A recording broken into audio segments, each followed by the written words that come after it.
Hey guys, welcome back to Tamiya Legends. Thanks for stopping by. This is just a raw video I'm putting out. Obviously the postman's been, and I've got a load of Tamiya goodness to show you. Just before we start, I just want to take this opportunity for a thank you to a couple of people. I want to give a shout out first of all to STEVO D313 and his great channel.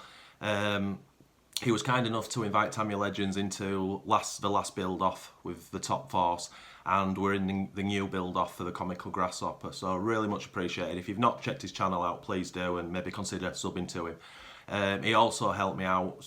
I've been emailing him because I'm quite new to the YouTube scene, and it's been a great help for me, so shout out to Steve OD.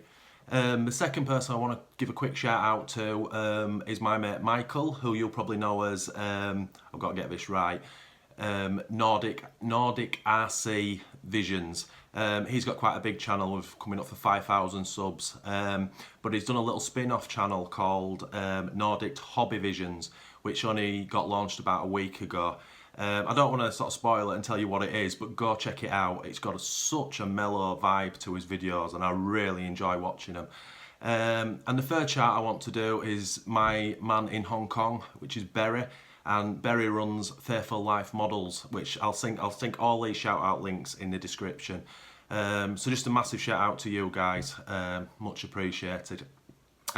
Just quickly on our channel, I just want to say a massive thank you to everyone who subbed and who watches us.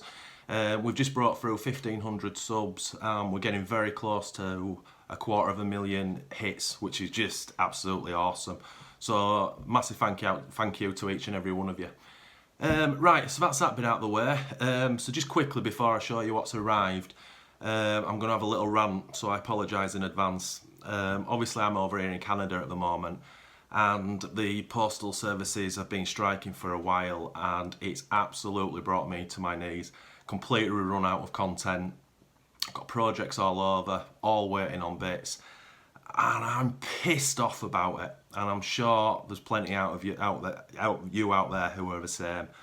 God, it's so frustrating. How does this happen in today's day and age?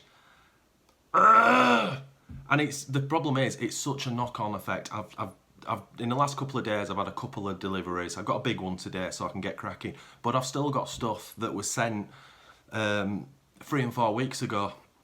When I check the tracking, we don't even know where it is. So I'm really crossing my fingers some of this stuff isn't going to get lost. So frustrating. Rant over. The Hong Kong delivery, Hong Kong stopped shipping into Canada because of this strike. So I dread to think what the Canadian warehouses are like. Right, that's it, I promise it's over now. So let's have a look at what's come. So let's get this one out of the way first. So this come over from Hong Kong. So it's another Tamiya NSX shell, which I'm doing the Mugen Castrol Honda. Any of you who are following us will know, well, didn't you just have a NSX shell that you were working on? Yes, I did. So this is a brand new one, and the reason I've had to get a brand new one is because I made a huge mistake. I started this, look at the wheel arches. Obviously on these channels we all show off all the good stuff we do and we get right. This is an occasion I got totally wrong. I spent 2 or 3 hours putting the car together and putting the radio gear and getting it all working. And I've done hundreds of these shells. And it just shows you, if you don't get your concentration level right and you don't actually take care in what you're doing, this is what happens. I placed the shell on with marker pen, just marked the holes. I just took it as a given, and what a mistake I've made. I don't know if you can see how far those wheel arches are out. Look at that. Absolutely gutted. I tried to fix it by changing switching the body arms over and stuff, and I opened the holes out wider and stuff, but it's trash. This is such, in my opinion, a rare car, this Mugen Honda, and I've got the original decals for it. This has to be cock on. So there's a lesson there for me and anyone else who doesn't concentrate in this hobby. So that's cost me about an extra 20 quid to get a new shell, but this time I'll get it right. So let's have a look what else we've got. So first thing out of the box is this RC3S radio gear 4-channel radio set. I've been, as you most of you know, I've been using the old 27 meg old school radio gear, and it's been fun. But I'm starting to get problems with it. There's little bits of interference happening when I'm doing the running videos, and just odd little things happen. And it's not just like one radio set. I've got 3 different sets, and it's put me off slightly. So I'm sacrificing the old school radio gear for this more modern stuff. This is a new set. Never even heard of them. This is from Hong Kong. Again, from Berry. It looks nice. So let's have a look in the box. So that's the transmitter. Looks really nice. I've had a couple of sets of the 2.4 gig stuff, but I must admit this has definitely got a nice feel to it, and the weight feels good. It's programmable. It's 4-channel. It's got a digital screen on it, so I'll have to figure that out. But yeah, quite looking forward to getting this going. It comes as standard with 2 very small receivers, which is always nice for space saving, and it also comes with a little CD, so I'll have to stick that in the PC and see what that's all about. So that's the first thing, so I'm looking forward to doing that. Obviously I'll have to get rid of my old 27 meg stuff first of all, and then we'll get cracking with the more modern stuff. Right, next up from the Postman is this Tamiya Boomerang shell. It's obviously from the Riri Boomerang. So I've got a project, I've got a very beat up Boomerang, which it's got a really nice intact shell and wing, but it's silver, and I was going to take the paint off with polycarbonate cleaner, but it's too much work. I did the windows, and I just can't be bothered. It's just pure laziness. So anyway, I've got as I say, Tamiya shell with the wing, and I also got the decals with it. Again, Riri decals, but I believe these are identical to the originals anyway. So the only thing I need for the Boomerang now is the driver section, the blue frame that goes inside, bolts onto the chassis, and the driver bolts onto it, which someone from the Facebook group has kindly sent me for free, so massive thank you for that. So that's that. Next up, we've got the Riri Avante undercowl. So I've had the Avante for ages, my original 88, and I've not been able to touch it, waiting for bits to come. So I've got the under tray now. I also got the paint from the hobby store not so long ago. With that, with the undercowl, I got the Riri decals. Now these do change from the original. So anytime in the next couple of days, I've got a small order from MCI Racing of the reproduction originals decals. Where is it? It's on the Riri it says Diablo Engineering, but on the original it's Spacecraft. And there's also some Weber Carbs decals that I've got coming.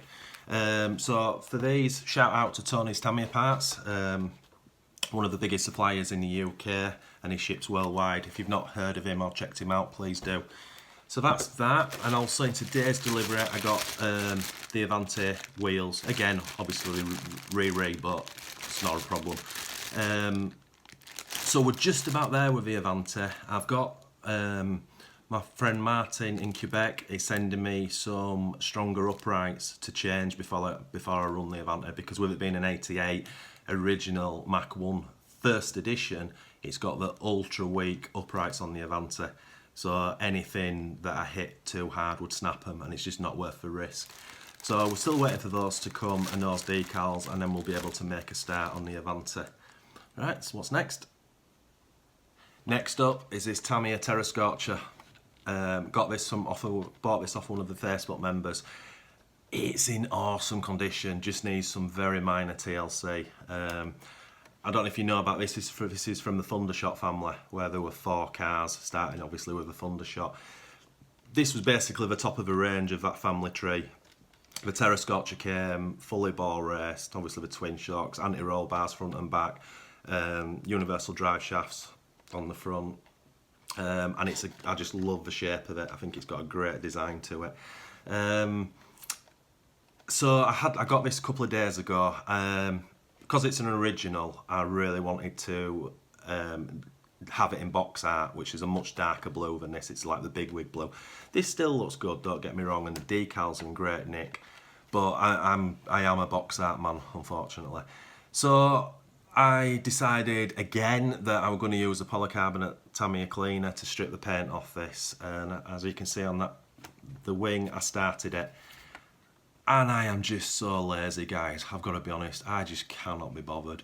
That was about 15 minutes and it took quite a lot of the stuff, and my heart's not in it, it really isn't.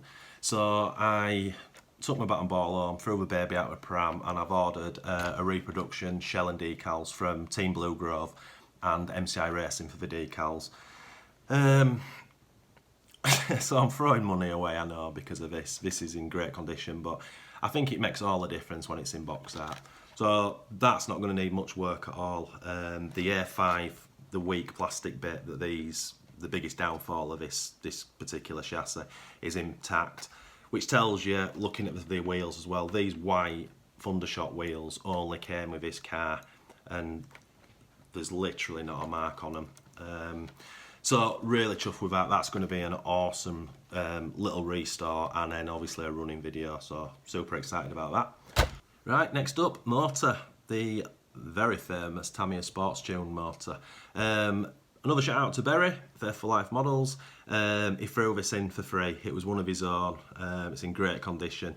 I was struggling with motors, to be honest. I've got loads of sort of silver cam 540s, but you know, they're very, very slow, as we know. And I've got a Technigold and an 01R. But I don't want to just be using them in bog standard running videos.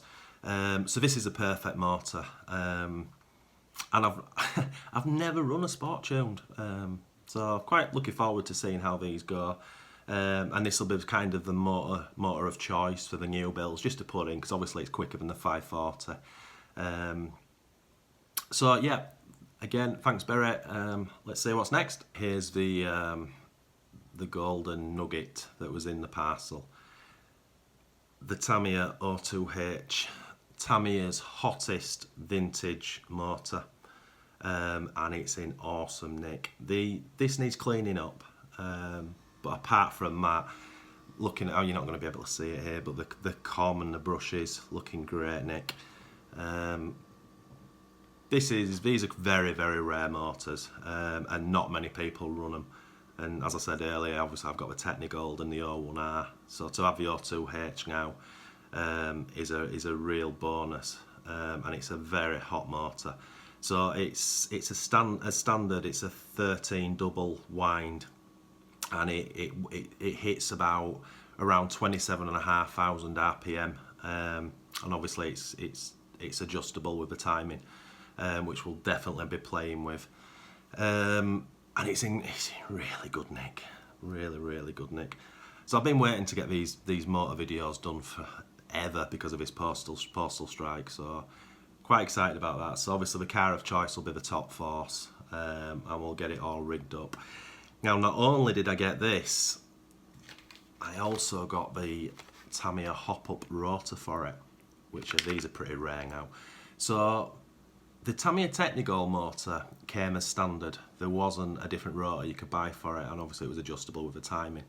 But when they brought the 01R out and the O2H, they made these separate hop-ups for it. So as I said, the standard is a 13 double.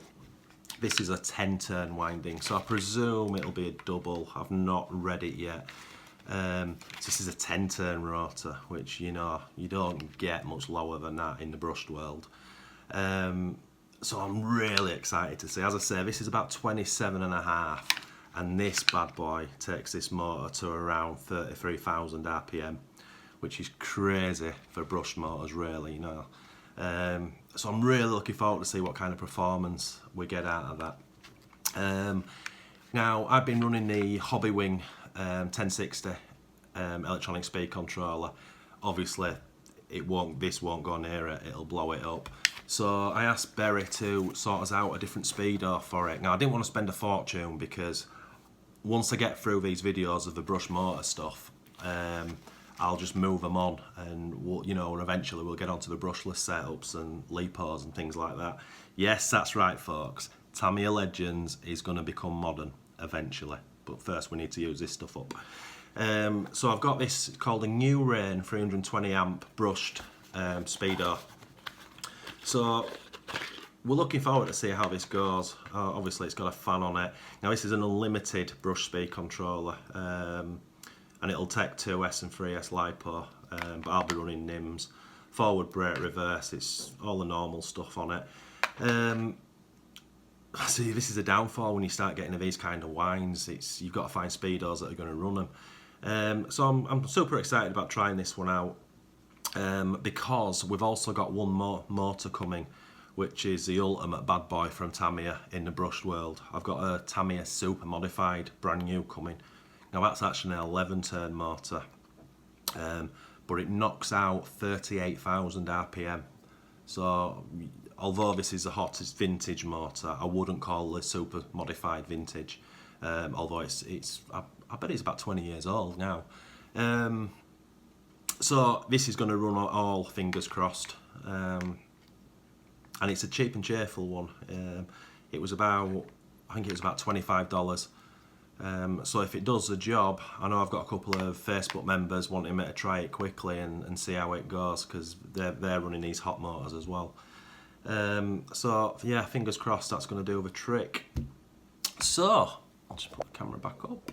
So that's it, guys. Once again, thanks for watching. Hope you like the new intro and end scene. Too much time on my hands, obviously. I think I've covered everything.